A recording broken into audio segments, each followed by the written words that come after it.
Saudara, hasil survei Litbang Kompas 100 hari pemerintahan Prabowo Gibran, 80,9% masyarakat menyatakan puas. Salah satu bidang yang mendapatkan tingkat kepuasan tinggi adalah bidang politik dan keamanan. Kita lihat hasil survei Litbang Kompas, tingkat kepuasan masyarakat di bidang politik dan keamanan mencapai 85,8%.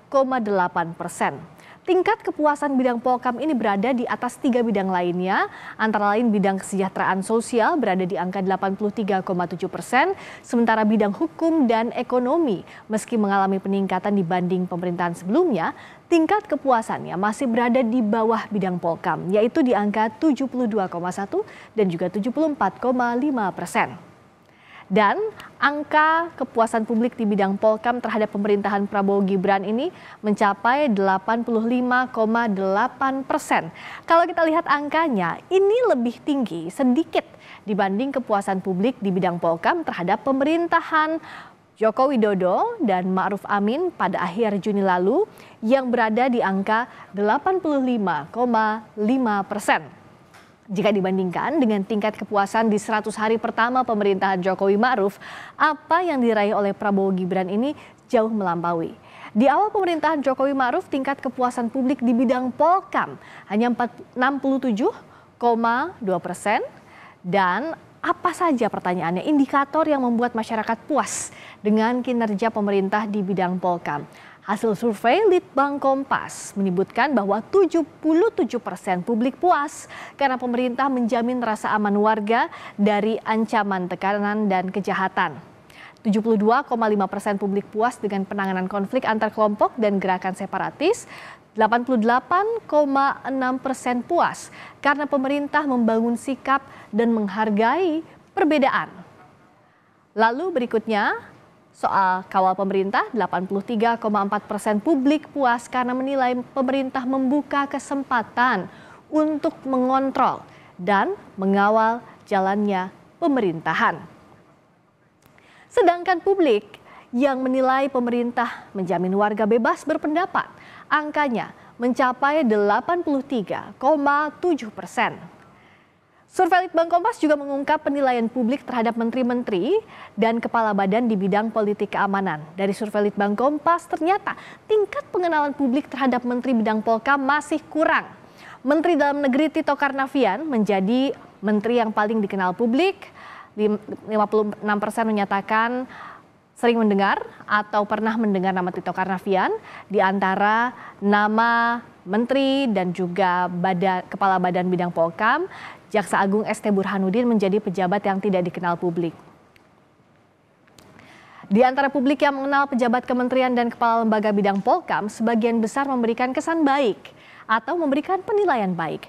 Menkomdigi Mutia Hafid mendapatkan penilaian baik tertinggi di angka 95,1%, 10,4% memberikan penilaian sangat baik dan 84,7% memberikan nilai baik.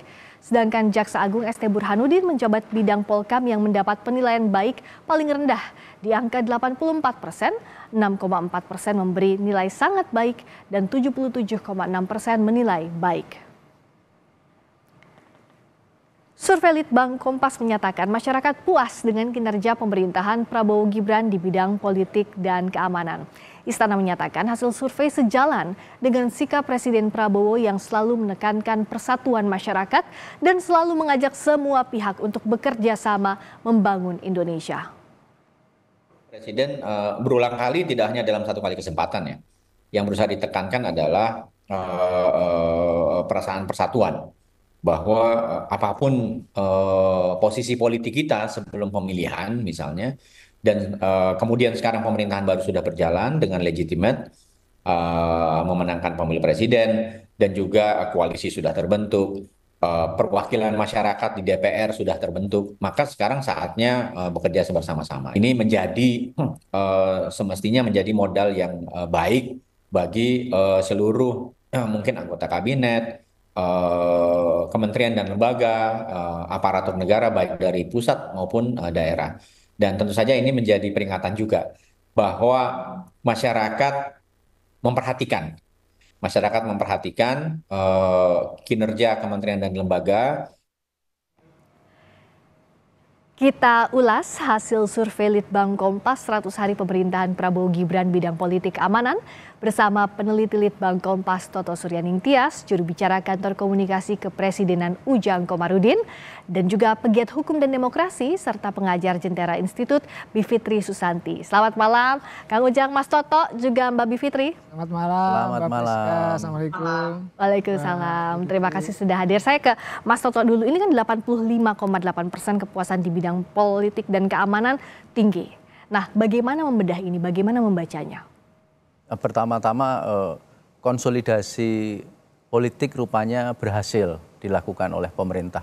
Jadi angka yang tinggi itu pertama tadi sebetulnya merupakan lanjutan ya, keberlanjutan dari komitmen pemerintah Prabowo Gibran untuk melanjutkan program-program pembangunan yang dilaksanakan oleh pemerintah sebelumnya. Ya. Sehingga itu kelihatan, di dalam survei kami di bulan September itu sudah kelihatan 3/4 bagian responden itu sudah menyatakan kepuasannya dan persetujuan bahwa jika program-program pembangunan dilanjutkan, maka itu akan menjadi sesuatu yang baik bagi pemerintahan ini. Jadi kalau dilihat dari proporsi angkanya saja, ya, sebenarnya sudah dekat gitu. Jadi 75% lalu menjadi sekarang naik sampai dengan 80% secara keseluruhan, atau kalau untuk politik itu 85%. Nah, kenapa 85% kalau untuk politik? Karena memang kami amati pemerintahan ini memberi penekanan pada pilar politik itu cukup besar ya, selain juga lalu pilar kesos gitu. Jadi dua pilar ini yang menjadi sokok guru. Yang kami tidak tahu apakah ini merupakan juga kelanjutan dari pemerintahan sebelumnya, di mana dua pilar ini yang juga menjadi penunjang kalau kita menggunakan ukuran 4 pilar, 4 bidang yang selama ini kami ukur ya, politik, hukum, ekonomi, dan kesos. Ya.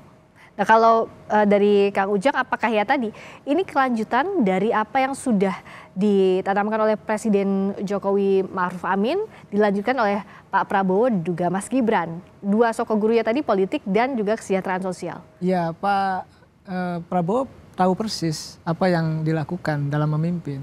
Artinya komitmen, kebersamaan, keberlanjutan, kepemimpinan itu dilakukan. Bang Toto tadi katakan konsolidasinya sukses. Jangan lupa sebelum konsolidasi ada masa transisi. Nah, transisi juga sukses. Ketika transisi dilanjutkan dengan konsolidasi, maka inilah hasilnya stabilitas, keamanan ya, stabilitas politik yang betul-betul terjaga. Dan ini kan berefek positif kepada stabilitas ekonomi. Oleh karena itu kami memahami apa yang dinilai oleh publik, yang dipotret oleh Litbang Kompas, oleh Bang Toto, adalah sebuah fakta ya di masyarakat bahwa ini yang terjadi.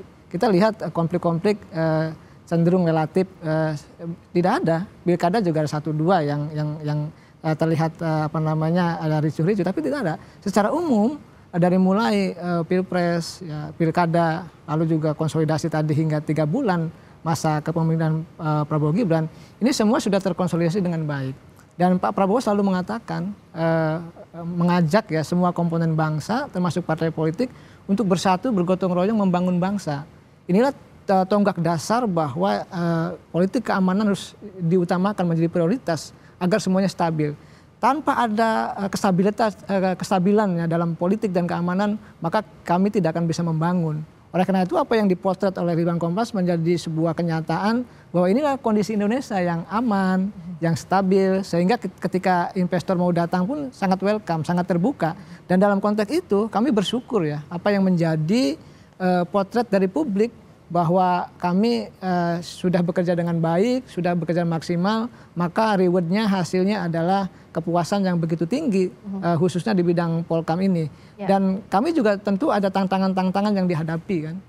Kami ini baru bekerja kurang lebih 3 bulan, artinya kalau skala 60 bulan ke depan dalam 5 tahun itu ada 57 bulan lagi, di mana kerja kami harus lebih keras lagi, harus lebih mendukung kebijakan yang lebih berpihak kepada rakyat. Ya. Itu yang kami pegang begitu. Karena ekspektasinya tinggi, juga kerjanya harus makin keras lagi untuk pemerintah. Kalau Mbak Bivitri, ini kan tinggi angka kepuasan di bidang politik keamanan, ada transisi konsolidasi yang sudah berlangsung dengan baik. Nah, tapi sebenarnya apa yang, kalau harapannya tinggi, berarti yang diinginkan masyarakat untuk dikerjakan pemerintah pun tinggi di bidang politik dan keamanan, Mbak Bivitri?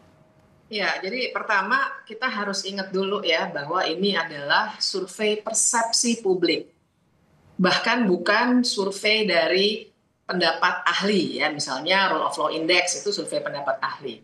Ini adalah survei persepsi publik yang bahkan ada sampel populasinya ya. Saya udah baca tuh sekilas 38 provinsi betul segala macam, tapi artinya kita masih membacanya bahwa survei persepsi itu kebenarannya sebenarnya bukan kebenaran faktual, tapi itu adalah suatu kuantifikasi matematika dari pendapat publik secara umum yang kemudian ada sampelnya. Artinya kemudian kita harus membacanya dengan kritis bahwa misalnya ada persepsi, namanya persepsi ya, dia akan pertama-tama dicitrakan oleh sebuah cara-cara berkomunikasi dari penguasa, dan sebenarnya ada satu penjelasan yang menarik sekali yang namanya populisme. Nah, ini juga sudah banyak yang menulis, misalnya Aspinall 2015, Metzner 2015, bahkan di Harian Kompas tadi saya sempat search ya, karena saya tertarik dengan isu populisme dalam demokrasi ini. Di Harian Kompas saja 2024 2 orang yang sudah menulis soal itu. Yang intinya adalah yang saya maksud dengan populisme, memang ada strategi yang dengan sengaja didesain oleh pemerintahan-pemerintahan di banyak negara di dunia, termasuk Donald Trump yang baru dilantik, untuk seakan-akan dekat dan melayani masyarakat. Tapi sebenarnya dia tidak melakukan reformasi atau perbaikan-perbaikan yang dibutuhkan untuk menghasilkan demokrasi yang substantif. Nah, jadi misalnya kalau dikatakan, wah nggak ada lagi tuh persepsi orang itu ya yang disurvei, nggak ada lagi tekanan berpendapat, misalnya bebas berpendapat. Nanti dulu, karena nyatanya kita punya kasus Septia yang hari Kamis besok ya, hari Rabu akan ada putusannya karena dia speak up soal kondisi perburuhan yang dialami. Kemudian ada lagi beberapa lagi doxingnya teman-teman ICW waktu kasus OCCRP, itu juga mesti dibaca. Tapi kan tidak semua publik, apalagi yang 1.000 orang disurvei, paham isu-isu seperti itu. Itu yang saya katakan survei persepsi itu tidak menunjukkan fakta, bukan kebenaran faktual, tapi menangkap apa yang dipikirkan orang yang disurvei pada saat itu saja. Oke, nah menarik kalau kita bedah satu persatu, karena indikator yang membuat masyarakat puas dengan kinerja pemerintah di bidang Polkam ini juga kan sudah dipotret oleh Litbang Kompas. Yang pertama misalnya 88,6% puas karena pemerintah membangun sikap dan menghargai perbedaan. Nah ini seperti apa Mas Toto untuk indikator yang ini? Sikap menghargai perbedaan itu sebetulnya kita tanyakan secara apa adanya, pertanyaannya memang semacam itu, dan yang menjadi concern kami adalah indikator ini atau subindikator ini paling tinggi. Jadi capainya 88% itu paling tinggi, dan rupanya ini yang menjadi semacam penanda bahwa jika pilar politik itu ingin aman, itu salah satu ukuran yang paling rawan adalah pada titik itu, kemampuan untuk menerima perbedaan. Karena seperti yang kita tahu, kalau kemampuan di masyarakat untuk menerima perbedaan itu ada, lalu dia akan berkembang menjadi hal yang lain, yaitu kemampuan untuk meminimalkan konflik sosial. Jadi kita sekarang bisa melihat selama 3 bulan terakhir kan memang relatif minim konflik sosial. Dalam hal ini konflik sosial mungkin tidak berbentuk konflik antar suku atau konflik antar pemeluk misalnya semacam ini, bukan.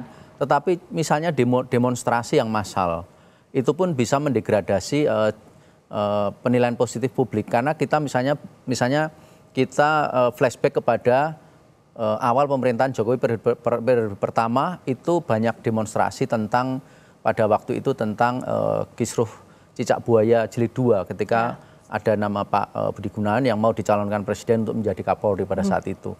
Kemudian juga ada demonstrasi pada waktu itu karena bulan November-Desember itu dinaikkan harga premium dan solar waktu itu. Banyak demo juga. Kebijakan populis di situ ya Mas? Demikian juga di periode awal Jokowi di periode kedua itu juga banyak demonstrasi juga karena di situ ada revisi Undang-Undang KPK. Jadi kemampuan untuk menerima perbedaan itu juga tidak semata-mata bermakna toleransi, tetapi juga menyediakan peluang bagi kelompok atau orang lain untuk mengajukan pendapat yang berbeda, untuk memberi kesempatan solusi-solusi yang berbeda atas persoalan yang sama. Dalam ini kalau kita flashback ke belakang, contoh tadi adalah persoalan hukum kan. Apakah KPK ini harus ada dewan semacam dewan pertimbangannya, dewan pertimbangan, dewan pengawasan KPK, Dewas ya waktu itu. Kemudian apakah harus ada revisi dan seterusnya.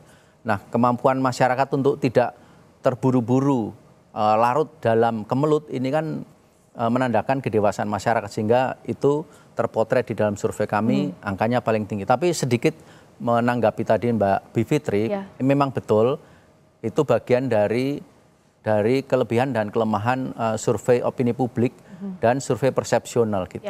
Jadi memang hal-hal yang tidak terekam secara cukup kuat dan tidak menonjol, tidak viral istilahnya, memang dia tidak akan mampu sedemikian mempengaruhi persepsi publik, meskipun kalau misalnya kasus itu kita tanyakan kepada publik, pasti jawabannya dia akan jauh berbeda dari yang menjadi pemikirannya Mbak Bivitri sebetulnya. Tapi ketika pertanyaan-pertanyaan yang lebih umum kita sampaikan, ya kita akan mendapat jawaban bahwa pada akhirnya ada relativitas, bahwa memang yang namanya sampel itu memang dibuat untuk mewakili populasi dan tidak mungkin memotret seluruh kasus-kasus yang sifatnya spesifik. Pasti ada rangkuman persoalan yang dia coba untuk kita dapatkan konklusinya, solusinya seperti apa. Nah kalau untuk bagian yang ini indikator pemerintah membangun sikap dan menghargai perbedaan, kalau dari Mbak Bivitri secara spesifik, apa yang belum dilakukan oleh pemerintahan Prabowo Gibran yang masih harus dikritisi? Sebenarnya banyak. Jadi menurut saya gini, kenapa tadi saya memulainya dengan sebenarnya ada kasus ini, sebenarnya kasus ini, benar bahwa bahkan dalam sebuah survei penjawabnya alias orang yang disurvei itu akan menjawab tergantung dari konstruksi pertanyaan. Saya juga mengajar metodologi penelitian walaupun khususannya di kualitatif ya, bukan kuantitatif, tapi saya paham bahwa satu kelemahan bukan berarti salah, tapi kelemahan dari metode seperti survei persepsi ini adalah konstruk pertanyaannya yang mungkin akan membuat orang akan punya persepsi yang tertentu, yang jauh dari kenyataan. Misalnya ketika dikatakan kemampuan masyarakat, tadi saya catat persis nih, Mas Toto bilang, misalnya kemampuan masyarakat untuk tidak terburu-buru mengambil kesimpulan. Jangan lupa itu juga akan sangat dipengaruhi misalnya oleh para pendengung. Nah misalnya itu ya, karena kita juga paham pendengung itu juga sangat aktif. Bisa dilihat misalnya ketika saya menanggapi pernyataan Pak Prabowo di media sosial, saya menanggapinya di media sosial, pernyataan Pak Prabowo itu di depan mahasiswa yang soal mengampuni koruptor, tiba-tiba media sosial saya penuh dengan buzzers yang kemudian menimpali. Jadi persepsi itulah yang kemudian diciptakan dan direkam dalam pikiran orang-orang. Sehingga kalau saya sih Mbak Friska ingin melihatnya secara dingin, ini bukan penanda keberhasilan pemerintahan. Jadi itu lebih ke persepsi ya. Masyarakat. Baik, kalau dari Kang Ujang, apakah salah satu yang membuat persepsi ini tinggi adalah pendengung-pendengung dari sisi pemerintah atau buzzers dari berbagai isu termasuk yang tadi indikatornya? Ya kami kan begini, selama metodologinya sangat jelas gitu, lalu juga dilakukan secara objektif, lalu respondennya juga mewakili, ya tentu ini bisa dipertanggungjawabkan. Kita tidak berdebat di wilayah itu. Tapi kalau hasil surveinya kita tidak perdebatkan, tapi apakah upaya pemerintah untuk menghasilkan persepsi itu? Kalau kami sih meyakini ya, ada dua prinsip yang ada di pemerintah, termasuk yang sudah disampaikan oleh Litbang Kompas, bahwa sebenarnya dua hal yang kenapa tinggi ya tingkat kepuasan itu, dan itu sudah disampaikan juga oleh Litbang. Bahwa pertama itu kepemimpinan Pak Prabowo yang memang merakyat yang dianggap tegas. Dan jangan lupa Pak Prabowo ini ketika menang, ketika terpilih sudah mengalami jatuh bangun. Dan surveinya juga yang kemarin tinggi-tinggi terus, selalu naik dan menang gitu. Itu kan berbasis pada survei. Masa survei kita nggak percaya kan? Itu berbasis dengan Litbang Kompas juga, yang memotret elektabilitas hingga kemenangan begitu, dan lembaga survei yang lain. Yang pertama. Yang kedua, saya melihat bahwa ini ada program-program yang sudah dilaksanakan, yang sudah dieksekusi, ini kan menjadi bahan penilaian ataupun kalau kata Mbak Fitri sebagai persepsi gitu ya, penilaian publik terhadap pemerintah. Karena kami sudah bekerja 3 bulan ini. Kalau tadi skalanya 60 bulan gitu 5 tahun itu kami memang baru 5%, baru 3 bulan. Jadi ada 57 bulan lagi kami harus bekerja dengan baik. Tapi tadi apapun potret itu kami hargai, kami hormati sebagai bagian untuk kami evaluasi bahwa ini adalah satu sisi prestasi anugerah. Di saat yang sama ini adalah kewajiban kami untuk bekerja lebih baik lagi. Karena bagaimanapun kita harus dinilai. Modal kepercayaan ini harus dikerjakan oleh pemerintah. Nanti kita akan lanjutkan lagi, Mas Toto, Kang Ujang juga Mbak Bi Fitri. Dan yang penting yang jadi catatan adalah bagaimana survei ini jadi modal ya, Mas Toto ya. Jadi ini adalah persepsi publik bagaimana pemerintah harus menanggapi ini dengan kerja keras di sisa masa pemerintahan. Di awal 100 hari pemerintahan ini adalah masa bulan madu, begitu ya Mas Toto juga Kang Ujang dan Mbak Bi Fitri, bagaimana pemerintah harus bekerja keras untuk mewujudkan ini. Salah satu yang dipotretnya adalah di bidang politik dan keamanan. Terima kasih sekali lagi Mbak Bi Fitri, terima kasih Mas Toto, terima kasih juga Kang Ujang. Selamat malam. Sama-sama, selamat malam.